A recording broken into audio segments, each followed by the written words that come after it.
Alhamdulillah, Allah subhanahu wa ta'ala mengumpulkan kita di tempat turunnya hujan rahmatnya, tempat di mana para malaikat mengelilingi majelis seperti yang kita hadiri malam ini. Majelis yang setiap hamba Allah yang hadir satu persatu namanya disebut oleh Allah subhanahu wa ta'ala. Maka kita berharap agar senantiasa Allah memberi taufik kepada kita untuk bisa senantiasa hadir di majelis yang mulia seperti malam yang kita hadiri saat ini. Majelis zikrullah, majelis salawat kepada junjungan Nabi besar Muhammad, majelis mengkokohkan dan memperkuat keimanan kita kepadanya,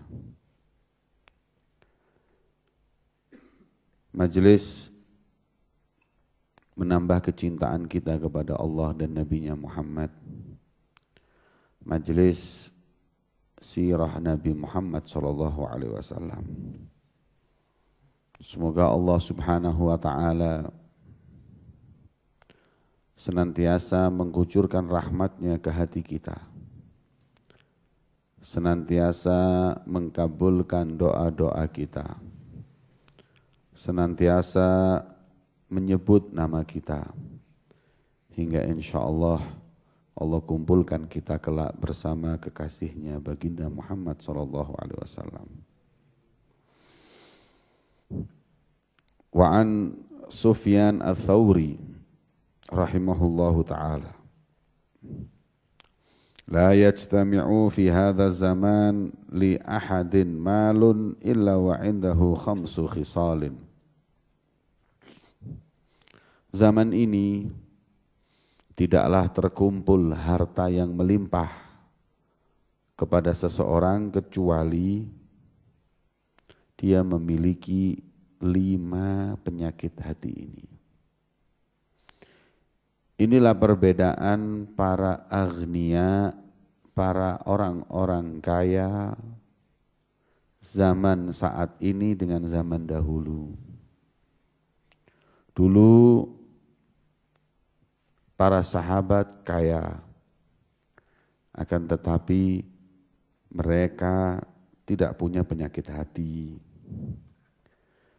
Mereka istiqomah dalam beribadah. Mereka tidak punya sifat yang dibenci oleh Allah. Sebagaimana sahabat Sayyidina Abu Bakar As-Siddiq radhiyallahu ta'ala anhu kaya, tapi mempunyai hati yang bersih, sifat yang mahmudah, yang terpuji. Sayyidina Uthman bin Affan kaya, tapi mempunyai amal ibadah yang banyak. Hingga sholat 2 rakaat 30 juz Al-Quran beliau khatamkan. Sahabat Sayyidina Abdurrahman bin Auf kaya, akan tetapi beliau tidak pernah terlambat dalam jihad fisabilillah. Begitu pula para tabi'in, tabi'in, Sayyidina al-Imam Muhajir ilallah kaya, akan tetapi ibadahnya banyak, ilmunya luas. Sayyidina al-Imam Husain ibni Syekh Abi Bakar bin Salim kaya raya, tapi dalam hatinya tidak ada cinta dunia. Tapi zaman ini tidak terkumpul harta pada seseorang kecuali punya penyakit. Apa penyakitnya? Kata beliau yang pertama, tulul amal. tulul amal, nggak pernah ingat mati. Angan-angannya panjang hingga tidak terlintas kalau dia bakal menjadi mayit. Kalau sudah orang punya penyakit tulul amal, kata Nabi, man tola amaluhu sa'a amaluh. Orang kalau sudah enggak ingat mati, amalnya mesti buruk. Orang kalau sudah enggak ingat mati, dia lupa akhirat. Maka daripada itu, hati-hati. Apa nikmatnya harta yang melimpah kalau kita punya penyakit tulul amal. Arba'atun minasyaqa, kata Rasulullah, 4 hal daripada kehinaan, kesialan. Orang kalau punya sifat 4 ini sial, hina. Apa itu? Tulul amal. Punya penyakit panjang angan-angan. Bahkan kata Imam Haddad, ada orang itu mempunyai penyakit tulul amal yang kronis, parah. Kita semuanya tidak mungkin nggak punya tulul amal. Inna minal amalila rahmah.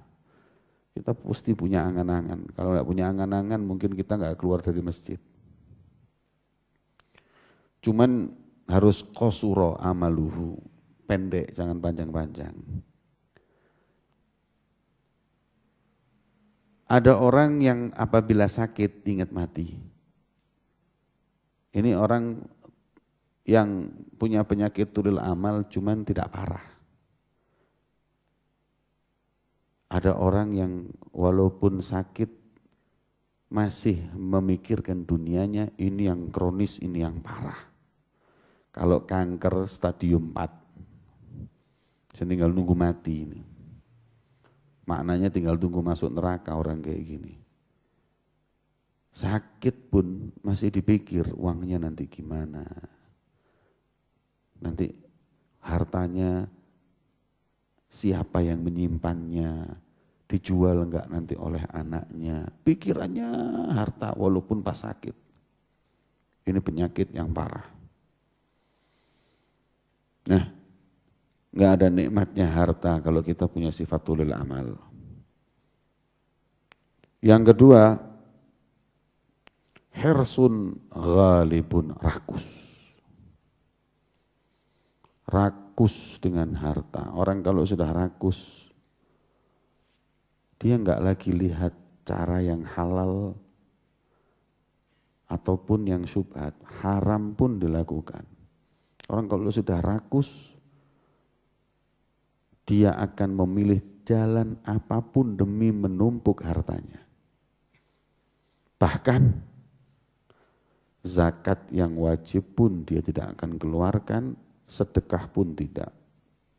Hiris. Hiris itu artinya menggebu-gebu. Ghalibun, yang sangat parah. Kalau sudah orang punya harta tapi dia haris, dia jadi melarat, dia jadi miskin. Kata Nabi, laisal ghina ghinaul mal, ghinaul irid, walakinnal ghina ghinaun nafas. Kaya itu kan bukan harta yang banyak. Kaya itu kan hati yang kaya. Orang kalau hatinya kaya, enggak punya apapun dia bahagia. Tapi kalau sudah hatinya miskin, punya apapun tetap miskin. Punya satu gunung emas pun dia masih cari uang, masih tidak puas dengan apa yang dia miliki. Dia sudah menjadi hamba dan budaknya dunia. Lah kalau orang jadi budaknya dunia, apa mungkin dia menjadi orang kaya? Dari itu zaman sekarang ini orang kaya tetapi sayangnya dia miskin hakikatnya. Karena hiris tadi itu. Karena terlalu rakus. Pikirannya bangun tidur uang, mau tidur uang. Di majelis pun mikir uangnya. Harta yang dipikir. Buat apa meninggal memikirkan sesuatu yang kau bakal ditinggalkan? Ya. Inti kan gitu. Inti cinta sama seorang wanita. Tapi saya pastikan bahwa wanita itu enggak cinta dengan inti dan pasti nikah dengan yang lain. Kira-kira mau inti pikirkan? Inti senang sama perempuan. Tapi perempuan itu tak bilangi, hiya makhtubah, dia sudah dipinang orang dan habis gini kawin sama orang. Jawaban inti, majnun. Anda mau senang seseorang yang enggak bakal Anda nikah. Ya sudah, kalau gitu enggak perlu dipikir mau ngapain. Begitu pula dunia. Kalau kita cinta berlebihan, padahal dia pasti akan kita tinggalkan, majnun ente. Ya. Karena kau pasti akan meninggalkannya. Maka itu, kesian orang pagi, malam, siang, kerja cari dunia hiris, terus ditinggal. Ditinggal. Bahkan kata fuqaha, orang mati kalau di giginya ada gigi palsu emas, wajib dicopot. Untuk apa? Milik ahli waris, bukan miliknya dia. Bayangkan. Padahal anaknya nggak ikut kerja. Anaknya nggak ikut siang, malam, pagi, banting tulang, cari nafkah. Nggak ikut. Tidur aja di rumah. Tahu dapat rezeki yang segitu banyaknya dari orang tuanya. Jadi kita ini cuma mati-matian cari uang buat anak. Ya kalau terus anaknya jadi anak soleh, punya pesantren, hartanya dibuat kebaikan. Ya kalau begitu. Terus kalau anaknya nggak soleh, uangnya dipakai judi, uang dipakai minum khamr, uang dipakai zina. Masya Allah, ente yang biayai dia maksiat kepada Allah. Ente yang membekali dia untuk masuk neraka Allah. Ya. Man jahaza ghazian faqad ghaza, kata Rasulullah. Barang siapa yang menyiapkan senjata untuk perang para mujahidin, maka dia ikut jihad. Kalau ente punya uang, ente berikan kepada orang yang jihad, ente enggak jihad tapi dihitung mujahid. Dan sebaliknya, kalau ente membiayai orang maksiat, ente ikut maksiat. Ya. Maka itu diingatkan di sini, jangan hiris. Yang ketiga, syuhun syadidun. Zaman sekarang orang kaya, tapi naudzubillah, kekayaannya dia dapat karena dia tidak pernah mau mengeluarkan hartanya di jalan kebaikan. Bahkan yang wajib pun nggak dikeluarkan, zakat pun tidak. Syuh. Syuh itu bukhul, di atasnya bukhul syuh. Sudah syuh, syadid lagi. Pelit. Zakat nggak mau. Bantu orang-orang yang berbuat kebaikan nggak mau. Uangnya hanya untuk dia dan pribadi dan keluarga. Yang seperti ini kaya di dunia, miskin di akhirat. Nggak punya apa-apa. Dulu orang seperti para salaf kita, mereka itu lebih kaya akhirat daripada dunia. Karena hartanya yang dimiliki lebih banyak amalnya daripada yang dia makan. Kita harus gitu. Kita kalau punya uang 1 juta, maka yang kita nikmati jangan lebih dari 500.000. Harus yang dinikmati oleh orang yang berhak itu lebih banyak daripada yang kita nikmati. Ya. Untuk apa? Untuk kehidupan kita yang kekal abadi. Orang yang pelit itu cuma di dunia aja kelihatannya banyak uangnya. Di akhirat miskin, gak punya apa-apa. Masjid gak pernah buat, pesantren gak pernah bikin. Ngasih makan orang juga enggak. Ini orang kaya seperti ini menjadi fuqara dan masakin nanti di akhirat. Ya. Karena Pak Salaf kalau makan nasi satu piring sebelum dimakan dibagi dua dulu. Separuh dimakan, separuh disedekahkan orang miskin. Kemudian ketika ditanya, kenapa kalau makan kok dibagi dua? Jawabannya, hadza asya'i fid dunya wa hadza asya'i fil akhirah.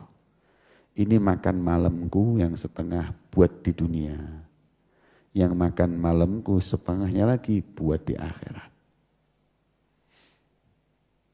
Ya. Piringnya itu dibagi dua, asya dunia, asya akhirat. Kita semuanya habis. Kalau perlu asaknya orang lain kita makan. Ya. Minus, bukan juga miskin lagi. Maka itu orang zaman sekarang kaya tapi pelit, kata Habib Salim bin Abdullah bin Umar Syatiri alaihi rahmatullah. Ba'dul aghniya kullama izdada maluhu izdada bukhluhu. Sebagian orang kaya ini kalau uangnya nambah, pelitnya ikut nambah. Tambah kaya, tambah pelit, tambah kaya, tambah sayang sama hartanya. Yang seperti ini bukan orang kaya. Dia orang miskin hakikatnya. Yang keempat, qillatul wara'. Zaman sekarang orang kaya itu banyak yang diantara mereka punya sifat nggak warok. Orang itu kalau harus punya sifat warok. Ya. Famanittaqa syubuhat faqad istabra alidinihi wa irdihi. Wa man waqa'a fi syubuhat waqa'a fil haram. Karra'i yar'a haulal hima yushiku an yarta'a fi. Famanittaqa syubuhat faqad istabra alidinihi wa irdihi. Al halal bayyin wal haram bayyin. Yang halal jelas, yang haram jelas. Bainahuma umurun mustabihat. Di antara yang jelas halal sama yang jelas haram itu ada yang syubhat. Nih, yang syubhat ini yang harus ditinggalkan. Orang yang meninggalkan syubhat namanya warok. Orangnya namanya wari'. Sifatnya namanya warok. Kalau orang yang meninggalkan halal, halal ditinggalkan karena tidak mau bergelimang dengan harta, namanya zuhud. Zuhud lebih tinggi kedudukannya daripada wari'. Ada enggak orang punya uang 10 miliar tapi zuhud? Ada. Mestinya uangnya 30 miliar dia, tapi yang halal itu ditinggal sama dia. Dia cuma dapat 10 M. Mestinya kalau apabila dia itu enggak zuhud 30 miliar. Kalau enggak warok bisa 100 miliar. Ya. Tapi karena dia warok dapat 5 miliar. Karena dia zuhud cuma 1 miliar. Jadi kadang orang punya uang itu bisa jadi dia zuhud. Karena dia enggak sembarang menerima uang. Ya. Maka itu tadi Rasul menjelaskan halal jelas, haram jelas, syubhat itu yang remang-remang, abu-abu, enggak jelas, ditinggalkan. Karena apa? Karena orang yang waqa'a fi syubhat, terjerumus dalam yang syubhat, dia tidak mustahil akan terjerumus kepada yang haram. Kalau yang syubhat sudah dia jalani, lama-lama dia ke haram. Karra'i yar'a haulal hima, seperti penggembala domba yang mengembala domba di perbatasan. Ini tanah orang, ini tanah dia. Karena dia hati-hati, dia cuma makan di sini aja. Di perbatasan itu ada rumput. Kalau sudah di perbatasan rumputnya dimakan, nanti lama-lama makan punya orang. Karena iyar'a haula lahima yushiku an yarta'a fihi. Jadi lebih baik yang di perbatasan itu ditinggalkan. Kalau orang mau waro, famanittaqa syubuhat, dan orang yang hidupnya meninggalkan syubuhat, maka orang tersebut istabro alidini, dia akan menjadi orang yang bebas dari tuduhan di agamanya dan harga dirinya. Harga dirinya baik, agamanya baik. Itu warok. Kalau orang nggak punya sifat warok, dia lama-kelamaan akan melakukan yang haram. Orang kalau sudah nggak punya rasa takut atau warok ini tadi dalam makan harta atau mengumpulkan harta, kata ulama, lau ra'ait lau shallaitum hatta takunu kal hanaya wasumtum hatta takunu kal autar la yataqabbalu dzalika illa biwara'in hajizin.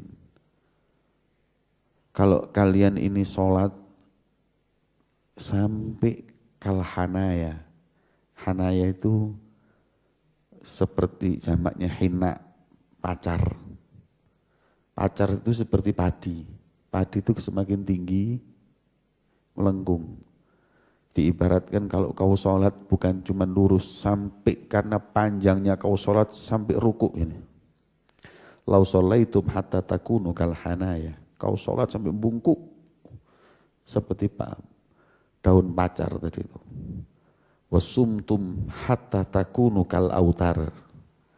Kau puasa sampai badanmu itu kecil seperti witir. Apa witir itu? Senar buat gitar itu. Autar itu gitar. La yataqabbal dzalik. Puasa kamu tidak diterima. Salat kamu, puasa kamu tidak diterima apabila kau tidak punya sifat warok. Maka itu apa nikmatnya harta? Kalau sholat kita nggak diterima, puasa kita nggak diterima oleh Allah Subhanahu wa Ta'ala, rugi. Maka itu harus menjaga diri dari sifat qillatil wara'. Dan terakhir nisyanul akhirah, seperti tulul amal, lupa akhirat. Merasa hidup ini cuma di dunia ini. Ya, tulil amal itu tadi, penyakit tulil amal itu buahnya adalah nisyanul akhirah. Lupa akhirat. Padahal hidup, innal aisha la aishul akhirah. Yang namanya hidup itu hakikat itu hidup di akhirat. Kita sekarang ini hidup ini sementara aja. 70, 80, 90 mentok umur kita. Mati sudah. Hakikat hidup nanti di akhirat. Ini baru hidup. Karena setelahnya selanjutnya tidak ada kematian lagi. Itu baru hidup. Nah, pikirkan yang hidup, yang hakikat itu dipikirkan. Jangan cuma mikirkan hidup yang cuma 50 tahun, 60, 70, 90 tahun itu buat apa? Capek kita mikirkan. Tapi jangka waktunya sedikit. Fadhi dunya daniyah hawadithha kathirah. Ini dunia ini rendah, sepele. Sudah gitu masalahnya banyak sekali.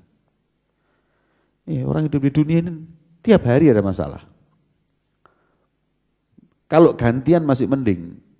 Masalah ini selesai, dapat masalah lagi, problem lagi, problem lagi. Kalau selesai, alhamdulillah. Kadang-kadang problem belum selesai, datang lagi problem yang lain. Ah, kata dunia. Anak kepingin hidup di dunia, tidak ada problem. Jangan hidup. Karena hidup di dunia ini pasti problem. Wa aishidha hakira wa muddatha qasira. Ya, orang hidup di dunia ini sebentar. Sudah gitu, yang diingini daripada dunia ini semuanya barang-barang yang hakirah. Apa sih yang paling mahal di dunia ini? Baju. Apa baju yang paling mahal? Sutra. Sutra itu apa? Sutra itu dari kotorannya binatang. Gitu. Semua di dunia ini yang diunggul-unggulkan kotoran binatang. Apalagi? Madu iler itu. Ilernya apa? Tawon. Apa yang mahal di dunia ini? Hakirah, semuanya hina. Ya. Maka itu wala yahris 'alaiha siwa a'mal basirah. A'mal basirah. Adimil 'aqal law kan ya'dil kana afkar. Kata Imam Haddad, tidaklah orang yang menggebu-gebu mencintai dunia kecuali orang yang hatinya tertutup, hatinya buta. Fa innaha la ta'mal absar walakin a'mal ladhi fi sudur. Mereka enggak buta mata, tapi buta apa yang di hatinya. Adimil aql, akalnya kurang. Orang kalau cinta dunia itu orang yang enggak punya akal. Kurang akalnya. Sebab kalau dia akil, dia akan berpikir, ngapain saya mati-matian, kemudian saya tinggalkan. Kenapa saya enggak menuntut untuk akhirat yang kekal abadi selama-lamanya. Maka itu beliau tidak melarang kita kaya. Tapi jadilah kalian kalau memang menjadi kaya tanpa melakukan 5 hal yang itu penyakit hati merugikan kalian. Ini penyakitnya orang kaya 5 ini. Kalau ini masih ada pada kita, naudzubillah. Enggak. Ya, mending tidak kaya daripada kaya tapi menjadi musibah buat kita di akhirat kelak. Semoga Allah memberikan kepada kita rezeki yang halal, yang thayyib, dan tidak pernah Allah mengazab kita karena kekayaan kita. Semoga hati kita kaya raya. Semoga Allah Subhanahu wa ta'ala menjadikan kita orang yang rizkinya meluas dan amalannya banyak dan ibadahnya banyak dan hatinya bersih. Amin ya rabbal alamin.